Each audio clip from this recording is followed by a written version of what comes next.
అంబేద్కర్ కోనసీమ జిల్లాలో 100 మందికి పైగా కార్యకర్తలు జనసేన తీర్థం పుచ్చుకున్నారు. తూర్పు గోదావరి జిల్లా కార్యదర్శి వాసంశెట్టి కుమార్ ఆధ్వర్యంలో వివిధ పార్టీల నుండి వచ్చిన నాయకులు కార్యకర్తలు జనసేనలో చేరారు. యాదవులు, శాలివాహన సంఘాలకు చెందిన కార్యకర్తలకు ఎమ్మెల్యే గిడ్డి సత్యనారాయణ జనసేన కండువాలు వేసి సాదరంగా జనసేనలోకి ఆహ్వానించారు. తర్వాత వాసంశెట్టి కుమార్ ఇంటి వద్ద జనసేన స్తూపం, జెండా ఆవిష్కరణ కార్యక్రమం జరిగింది. కూటమి ప్రభుత్వం ఏర్పడిన ఏడాదిన్నర కాలంలో జరిగిన అభివృద్ధిని చూసి వివిధ పార్టీలకు చెందిన వారు, తటస్థులు జనసేనలో చేరుతున్నట్లు గిడ్డి సత్యనారాయణ చెప్పారు. ఈ నియోజకవర్గం హెడ్ క్వార్టర్లో ఉన్నటువంటి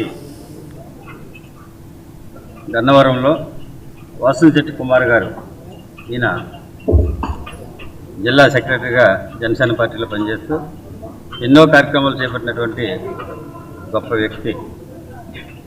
పార్టీల్లో ఏ విధంగా ఉండాలి, ఏం చేయాలని సూచనలు చేసేటటువంటి ఒక మంచి ఆలోచనకర్త.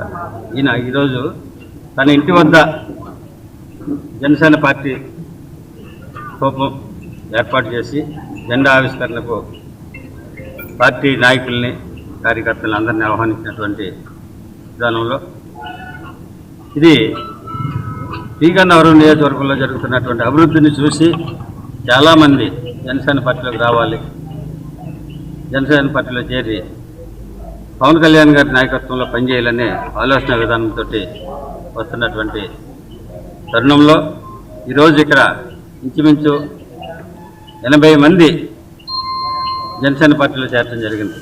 డాక్టర్ బిఆర్ అంబేద్కర్ కోనసీమ జిల్లా